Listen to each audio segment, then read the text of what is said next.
देखिए ये एक सुप्रीम कोर्ट में अटल बिहारी वाजपेयी जी के समय हिंदुत्व की व्याख्या हुई थी, क्योंकि सुप्रीम कोर्ट में इसलिए कह रहा हूँ कि वो निष्पक्ष है, यानी किसी दल से कोई लेना देना नहीं है।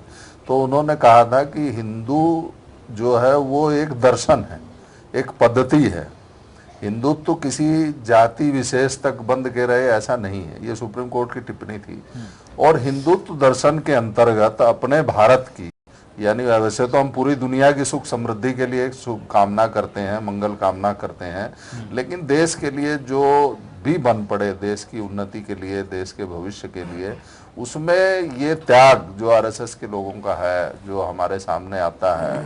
मैं एक दो उदाहरण दे सकता हूँ कि मैंने नानाजी देशमुख को थोड़ा पढ़ाया है, तो उन्होंने जब ये तय हुआ, उनके घर मंत्रिमंडल में बनने के बाद शपथ लेने के लिए इनविटेशन कार्ड गया, तो उन्होंने कहा कि नहीं, हम तो तय कर चुके हैं कि हमको अब सक्रिय राजनीति में नहीं रहना है 60 साल के बाद। तब अटल बिहारी वाजपेयी जी को उनकी जगह बनाया गया। वही नानाजी देशमुख जब चित्रकूट में, जहाँ बीहड़ था, जहाँ डकैत थे, जहाँ जो है इतनी ज्यादा माने कोई विकास की संभावना नहीं थी, वहां उन्होंने डेरा डाला।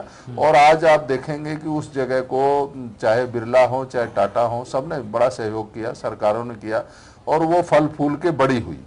तो नानाजी जब उनका अंतिम माने शरीर शांत हुआ, तो एक लेख मैंने पढ़ा, उसमें हिमांशु जी 10 साल पहले, उनकी मृत्यु के 10 साल पहले, उन्होंने 10,000 रुपए अपने किसी रिश्तेदार को बुला के और संघ के एक प्रचारक के यहाँ एफडी करा के रख दिए थे कि मेरे शरीर को जहां भी ये शांत होगा और जिस जगह अंत्येष्टि होगी वहां लाने के लिए इस पैसे का इस्तेमाल किया जाए।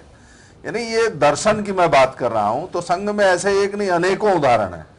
आप उसको, वही बात है कि मुझ में अच्छाइयां बहुत हैं और देखने वाले को मुझ में बुराइयां भी बहुत दिखती हैं, लेकिन हम केवल संघ की जब बात करते हैं तो ये एक विचारधारा, संघ में कोई गुरु नहीं है, भगवा ध्वज को गुरु माना है। व्यक्ति में कमी आ सकती है, व्यक्ति कभी भी जो है किसी इन्फ्लुएंस में फंस सकता है, परिवार, पार्टी, पैसा, लेकिन संघ में एक गुरु दक्षिणा के नाम पर साल में एक कार्यक्रम होता है, इसमें भगवा ध्वज को ही गुरु माना गया है। यानी एक ऐसा दर्शन जो किसी भी प्रकार की त्रुटि से परे रहता है, जो एक त्याग की, प्रेम की ही बात करता है। हिंदुत्व तो हिंदुस्तान का नाम ही हिंदुस्तान है, तो उसकी व्याख्या करना, किसी का विरोध करना नहीं है, उसका कतई कोई मत नहीं है। वहां कार चालक से लेकर किसी का विरोध करना निश्चित तौर पर किसी का